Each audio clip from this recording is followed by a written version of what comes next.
기후위기가 갈수록 심각해지면서 환경오염을 최소화해야 한다, 이런 목소리 커지고 있는데요. 정작 5년 동안 광주 전남에서 환경법을 위반해 행정처분까지 받은 사례가 1000건이 넘는 것으로 확인됐습니다. 특히 사회적 책임이 큰 지역 주요 대기업들도 위반 사항이 지속적으로 적발되고 있습니다. 양창희 기자입니다. 냉장고 등을 생산하는 삼성전자 하남 사업장. 지난해 11월 대기오염 방지 시설이 훼손된 것을 방치한 사실이 적발돼 경고 처분을 받았습니다.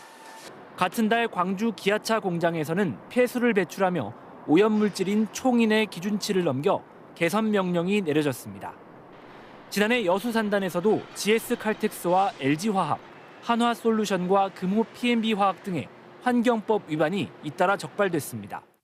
지난 5년 동안 광주와 전남에서 이렇게 환경법을 어겨 행정처분을 받은 사례는 1095건에 달했습니다.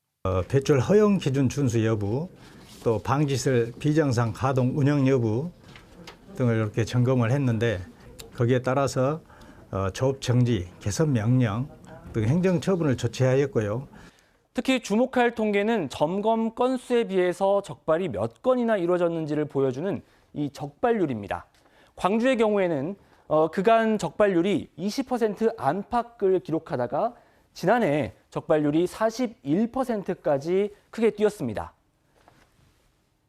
공장이 밀집한 전남의 경우에는 이 적발률이 더 높게 나타나고 있습니다. 지난 2020년에는 대기오염 조작 사태의 여파로 적발률이 무려 176%까지 치솟았고요. 지난해에도 적발률이 66%를 기록했습니다.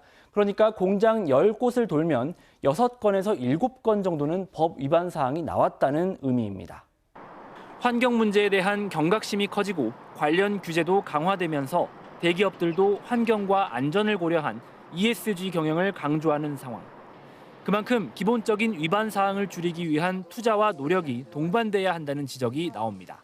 시민의 삶의 질, 그리고 지역사회의 환경질에 미치는 영향이 무엇인 것에 대해서 분명하게 인식하고 그에 따른 책임을 지기 위한 기업인의 자세들이 필요할 것 같습니다. 환경법 위반이 적발된 대기업들은 재발 방지에 노력하고 있다는 입장을 밝혔습니다.